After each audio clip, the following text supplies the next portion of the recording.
Price action trading పై అశోక్ దేవనం ప్రియ conduct చేసే webinar కోసం ఈ నెంబర్ కి కాల్ చేయండి. నమస్తే, వెల్కమ్ టు సుమన్ టీవీ. నేను విష్ణు. ప్రస్తుతంతో పాటు ప్రముఖ stock market analyst Eedara Ramakrishna గారు ఉన్నారు. వారితో మాట్లాడదాం. సార్ నమస్తే. సార్ ఈదర రామకృష్ణ గారు. నమస్తే అండి విష్ణు గారు, అలాగే సుమన్ టీవీ ప్రేక్షకులందరికీ. రైట్, ఈదర రామకృష్ణ గారు, వీకెండ్లోకి అడుగు పెట్టేసేసాం. సో యాజ్ యూజువల్గా మార్కెట్ అవుట్లుక్ గురించి మనం డిస్కస్ చేయబోతున్నాము. అయితే జూలై 19th ఫ్రైడే మార్కెట్లలో పెద్ద ఫాల్ ఒకటి చూసామంటే మార్కెట్లో కొంత తడబాటుకు గురయ్యాయని చెప్పుకోవచ్చు. అండ్ ఓవరాల్గా మనం నిఫ్టీ చూస్తే 24,531, సెన్సెక్స్ చూస్తే 80,604 వద్ద శుక్రవారం నాడు అక్కడ ట్రేడ్ అవ్వడం జరిగింది. అంటే ప్రధాన కారణం ఏంటనేది అందరికీ తెలుసు. విండోస్లో వచ్చిన ఒక పెద్ద గ్లిచ్ వల్ల ఈ డిస్టర్బెన్స్ మార్కెట్లో క్రియేట్ అయిందనేది కూడా అందరికీ స్పష్టంగా తెలుస్తుంది. అంటే ఏంటి అసలు, అంటే ఎటువంటి ఇబ్బందులు వచ్చాయంటారు విండోస్లో గ్లిచ్ రావడం వల్ల? ప్రధానంగా ఏ సెక్టార్స్ మీద బాగా దెబ్బపడింది అంటారు? అసలు మెయిన్గా ఈ వీక్ బాగుందండి. యాక్చువల్గా మండే టు థర్స్డే తీసుకున్నట్లయితే ఆల్మోస్ట్ మార్కెట్స్ 1.4% దాకా పెరగడం జరిగింది. కానీ ఒకసారిగా ఫ్రైడే వచ్చిన న్యూస్తో మైక్రోసాఫ్ట్లో వచ్చిన గ్లిచ్ అంటే బ్లూ స్క్రీన్ రావటం, మెజారిటీ ఆఫ్ అంటే చాలా కంట్రీస్లో ఈ సాఫ్ట్వేర్ ఇబ్బందులు, అంటే కంప్యూటర్స్ ఓపెన్ కాకపోవటం, ఆ బ్లూ స్క్రీన్ నుంచి బయటకు ఎస్కేప్ చేసినా కానీ బయటకు వెళ్లకుండా, అంటే ఆపరేషన్స్ అన్నీ ఆగిపోయినాయి. పర్టికులర్గా ఎయిర్లైన్ ఇండస్ట్రీస్లో, అలాగే broking companies, stock exchanges, banking రంగం, ఇన్సూరెన్స్ రంగాలు, ఇలాంటి అన్ని రంగాల్లో ఇబ్బందులు వచ్చాయి. కాకపోతే కొన్ని రంగాల్లో ఏంటంటే టైంకి ఇంపార్టెంట్ ఉండదు కాబట్టి, అంటే టైం కొంచెం డిలే అయినా పర్వాలేదు, కానీ కొన్ని రంగాల్లో చాలా ఇబ్బందులు పడ్డారు. సో పర్టికులర్గా ఎయిర్లైన్ ఇండస్ట్రీస్, స్టాక్ ఎక్స్చేంజెస్, అట్లాగే బ్రోకింగ్ కంపెనీస్, ఇండియాలో కూడా కొన్ని బ్రోకింగ్ సంస్థల్లో గ్లిచెస్ వచ్చాయి.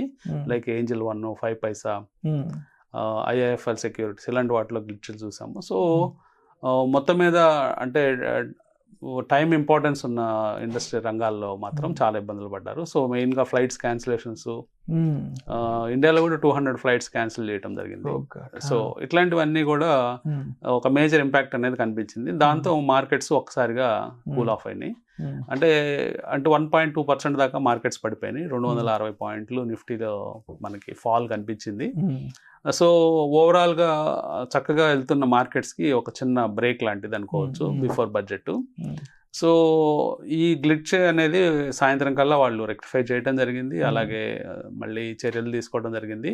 స్టిల్ కొన్ని సెక్టార్స్లో కొన్ని ప్లేసెస్లో ఇంకా ఈ ప్రాబ్లం ఉంది, కానీ వితిన్ 24 అవర్స్లో ఇక్కడ నుంచి మొత్తం ప్రాబ్లం క్లియర్ చేస్తామని మైక్రోసాఫ్ట్ అష్యూరెన్స్ ఇచ్చింది. సో మొత్తం మీద చూస్తే ఇలాంటి గ్లిచ్లు అనేవి అంటే ఇంత బిగ్ సైజులో ఇప్పుడే మనం చూడటం. సో భవిష్యత్తులో ఇలాంటివి చూసే ఛాన్స్ ఉంటుందండి. అంటే సైబర్ అటాక్స్ జరిగినా కానీ, అంటే ఫ్యూచర్లో టెర్రరిజం అనేది బయట కాకుండా ఇట్లా సైబర్ అటాక్స్ జరగడము, సో అట్లాంటివి మనము చూసే అవకాశం ఉంది. ఆల్రెడీ మనం క్రిప్టోస్లో చూస్తుంటాము. క్రిప్టో కరెన్సీస్లో స్టోలెన్ కాయిన్స్ ఇష్యూస్ వస్తూ ఉన్నాయి. సో లేటెస్ట్గా వజీరెక్స్లో ఆల్మోస్ట్ 300 మిలియన్ దాకా స్టోలెన్ అయింది. నిన్న న్యూస్ బ్రేక్అవుట్ వచ్చింది. సో ఆల్మోస్ట్ 2,000 కోట్ల రూపాయలు ఇండియన్ మనీ. అంటే వజీరెక్స్ అంటే మెయిన్గా ఇండియన్స్ ఎక్కువ డిపెండ్ అయ్యే ఎక్స్చేంజ్. అట్లాగే లాస్ట్ మంత్ తీసుకుంటే DMM బిట్ కాయిన్ అని ఒక ఎక్స్చేంజ్ జపాన్లో కూడా ఒక 300 మిలియన్ సైబర్ అటాక్లో పోగొట్టుకోవడం జరిగింది. సో భవిష్యత్తులో అంటే ఇట్లాంటివి జరిగినప్పుడు ఇంకా సివియర్గా ఉండే సందర్భాలు మనం చూసే అవకాశం ఉంది. సో సెక్యూరిటీ ఇప్పుడు ఆ నెపమంతా మైక్రోసాఫ్ట్ వాళ్ళ పార్ట్నర్ మీద తోసింది, సైబర్ సెక్యూరిటీ పార్ట్నర్ మీద. సో క్రౌడ్ సెక్యూరిటీ కంపెనీ మీద తోసింది. సో ఇవన్నీ చూసినప్పుడు భవిష్యత్తులో ఇలాంటి తలకాయ నొప్పులు ఇంకా ఎక్కువ వచ్చే అవకాశం ఉంది.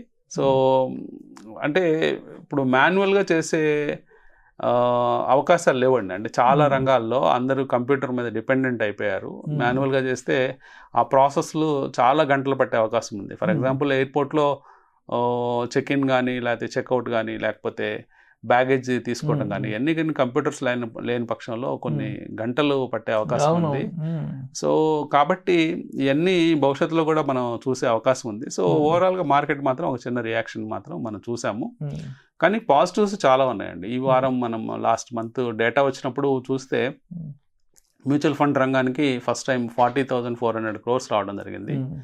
సో ఆల్మోస్ట్ చాలా బిగ్ సైజ్లో, అంటే మనకి మ్యూచువల్ ఫండ్ పోర్ట్ఫోలియోస్ కూడా 8.3 crores మ్యూచువల్ ఫండ్ పోర్ట్ఫోలియోస్ తయారవడం, అట్లాగే ఎస్ఐపిస్ కూడా 21,262 crores ఎస్ఐపిలు రావడం ఒక్క మంత్లో, ఒక జూన్ మంత్లో. ఇవన్నీ కూడా చాలా పాజిటివ్స్గా మనం చెప్పుకోవచ్చు. అలాగే ఎఫ్ఐఎస్ స్టడీగా కొంటున్నారండి. ఆల్మోస్ట్ 22,000 crores ఒక జూలైలో కొనడం జరిగింది. అంటే ఈ మధ్యకాలంలో వాళ్ళు నెట్ సెల్లర్స్గా ఉన్నారు. అలాంటిది ఎఫ్ఐఎస్ మళ్ళీ బ్యాక్ వచ్చి మళ్ళీ భారీ ఎత్తున కొంటున్నారు. సో 21,000 crores కొనడం జరిగింది. ఈవెన్ మనకి చూస్తే టెమాషెక్ అని ఒక ఇన్వెస్ట్మెంట్ కంపెనీ సింగపూర్ నుంచి 10 billion కమిట్మెంట్ ఇచ్చింది. అంటే ఆల్మోస్ట్ రాబోయే 3 సంవత్సరాల్లో ఒక $10 billion ఇన్వెస్ట్మెంట్ చేస్తామని ఇండియాలో స్టాక్ మార్కెట్స్లో. సో ఆల్రెడీ వాళ్ళు 37 crores పొజిషన్స్ ఉన్నాయి.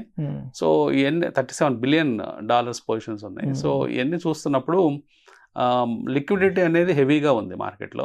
సో ఇప్పుడు మనకు వచ్చిన ఇబ్బంది ఏమీ లేదు.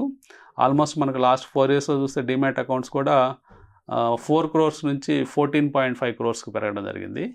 సో అంటే almost 10 crore demat accounts add అయినాయి లాస్ట్ 4 yearsలో. సో మార్కెట్స్ ఉత్సాహంగానే ఉంది. సో మనకి కేవలం నెక్స్ట్ క్యూస్ కనుక చూస్తే బడ్జెట్, సో రేపు మంగళవారం బడ్జెట్లో ఎలా ఉంటుంది దాన్ని బట్టి ఫర్దర్ క్యూస్ తీసుకొని మార్కెట్స్ ముందుకెళ్ళే ఛాన్స్ ఉంది. ఆల్రెడీ కొంత పాజిటివ్ రెస్పాన్స్ ఇనిషియల్ రిజల్ట్స్ వల్ల రావడం జరిగింది. ఈ రిజల్ట్స్ అంటే క్వార్టర్లీ రిజల్ట్స్, Q1 రిజల్ట్స్ ఇండియాలో ఇనిషియల్గా కొన్ని ఐటీ కంపెనీస్లో రావడంతో వాటి మీద మార్కెట్స్ బాగానే రెస్పాండ్ అయింది. ఓన్లీ ఎక్సెప్ట్ ఫ్రైడే డే తప్పితే. అండ్ రిలయన్స్ విషయానికి వస్తే కూడా రిలయన్స్ కూడా రిజల్ట్స్ అనౌన్స్ చేసింది కాబట్టి అంటే ఏమైనా ఇంపాక్ట్ క్రియేట్ చేసిందంటారు మార్కెట్ మీద రిలయన్స్కి సంబంధించి? ముందుగా ఐటీ రిజల్ట్స్ గురించి చూస్తే IT companies first of all TCS, HCl technologies, Infosys వరుసగా 3 రోజులు ఇవ్వడం జరిగింది. సో ఇవన్నీ కూడా బాగా మంచి రిజల్ట్స్ ఇవ్వడం జరిగింది. అంటే సాటిస్ఫాక్టరీ రిజల్ట్స్. అలాగే గైడెన్స్ పెరగడం, పర్టికులర్గా ఇన్ఫోసిస్లో 3 to 5% గైడెన్స్ పెంచడం ఈ మధ్యకాలంలో చాలా పెద్ద నెంబర్. అది గతంలో 1% or 2% గైడెన్స్ ఇస్తూ వచ్చారు. అట్లాంటిది వాళ్ళు 3 to 5% ఇచ్చారంటే చాలా ఆశాజనకంగా ఉన్నారు భవిష్యత్తు మీద. అట్లాగే ఇన్ఫోసిస్లో ఆర్డర్ బుక్, అలాగే న్యూ క్లయింట్స్ అవన్నీ చూసినప్పుడు, న్యూ ఆర్డర్స్ చూసినప్పుడు దాదాపుగా $4.1 billion దాకా న్యూ ఆర్డర్ బుక్ ఉంది.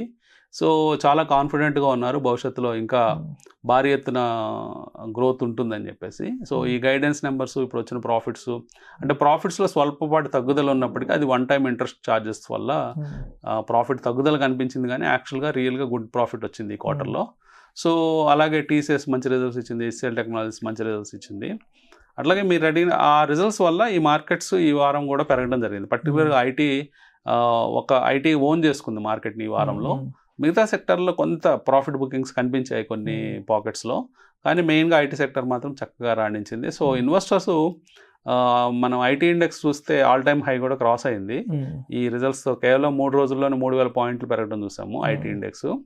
సో 37,000 ఇండెక్స్ ఉండేది 40,000 ప్లస్కి వచ్చేసింది. సో ఐటీ ఇండెక్స్ మీద ఈటీఎఫ్ ITBs ఉంది. సో ఇన్వెస్టర్స్ ITBs 1 year కోసము, అంటే మోడరేట్ రిటర్న్స్ కోసం ఇన్వెస్ట్ చేసుకోవచ్చు. అంటే ఫర్ ఎగ్జాంపుల్, అంటే బ్యాంక్లో పెట్టుకునే కంటే ఒక 6% ఇంట్రెస్ట్ కంటే ఇక్కడ కనీసం 12 to 15% గెయిన్ కోసము ఇన్వెస్ట్మెంట్స్ చేసుకోవచ్చు. ITBs ఆశాజనకంగా కనిపిస్తుంది.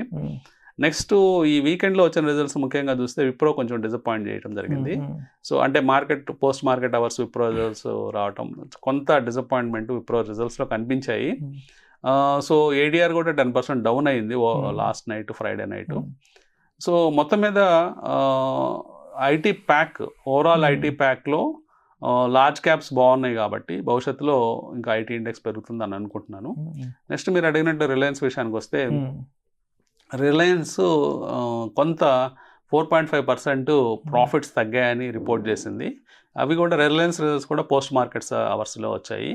సో ఈ పోస్ట్ మార్కెట్ అవర్స్లో, అంటే ఫ్రైడే మార్కెట్ క్లోజ్ అయిన తర్వాత వచ్చిన రిజల్ట్స్లో మెజారిటీ ఆఫ్ ద స్టాక్స్, అంటే రిజల్ట్స్ వచ్చిన రిలయన్స్ కావచ్చు, విప్రో కావచ్చు, అలాగే JSW స్టీల్లో 65% కట్ కనిపించింది ప్రాఫిట్స్లో. అట్లాగే యూనిటెక్ రిజల్ట్స్ కూడా వచ్చాయి. కానీ మార్జినల్గా అంటే కేవలం ఒక 1690 crores ప్రాఫిట్ అలా 1695 crores ప్రాఫిట్గా కనిపించింది. అంటే కేవలం 5 కోట్ల ప్రాఫిట్ మాత్రమే కొంచెం మార్జినల్గా పెరిగినట్టు కనిపిస్తుంది. సో ఓవరాల్గా కొంత డిసప్పాయింట్మెంట్స్ అనేవి ఇక్కడ కనిపిస్తున్నాయి. రిలయన్స్లో ఆశాజనకంగా ఏం కనిపిస్తుంది అంటే మెయిన్ జియో నెంబర్స్ బాగా ఇంప్రూవ్ అయినాయి. Almost top line bottom line 11% 12% growth మనం జియోలో చూస్తున్నాము. జియో నెంబర్స్ బాగా వాళ్ళకి కలిసి వచ్చే అంశంగా కనిపిస్తుంది రాబోయే క్వార్టర్స్లో కూడా. ఎందుకంటే రీసెంట్గా రేట్లు కూడా పెంచారు. ఆర్పు కూడా 189 రూపీస్ ఉంది యావరేజ్ కస్టమర్ నుంచి వాళ్ళు సేకరించే అమౌంట్. సో ఓవరాల్గా జియో మాత్రం సక్సెస్ అయినట్టే మనం ఇక్కడ నుంచి అంటే పెద్ద సక్సెస్ కింద రిలయన్స్కి వాళ్ళ కిట్టీలో ఒక పెద్ద సక్సెస్ కింద తీసుకోవచ్చు. రిలయన్స్ రిటైల్ మాత్రం ఈ క్వార్టర్లో పెద్ద పర్ఫార్మెన్స్ కనిపించలేదు. అంటే కారణాలు రకరకాలు ఉండొచ్చు, హీట్ వేవ్ కావచ్చు, ఇంకా వేరే కారణాలు కావచ్చు, లేకపోతే లేటెస్ట్గా ఆన్లైన్లో బ్లింకిట్లు, జెప్టోలు ఇలాంటివి అటాక్ చేయటం కావచ్చు. రిలయన్స్ రిటైల్ మీద కొంత ఒత్తిడి కనిపించింది. కొంత ప్రాఫిటబిలిటీ, సేల్స్ అవి కొంత క్షీణించాయని మనం చెప్పుకోవచ్చు.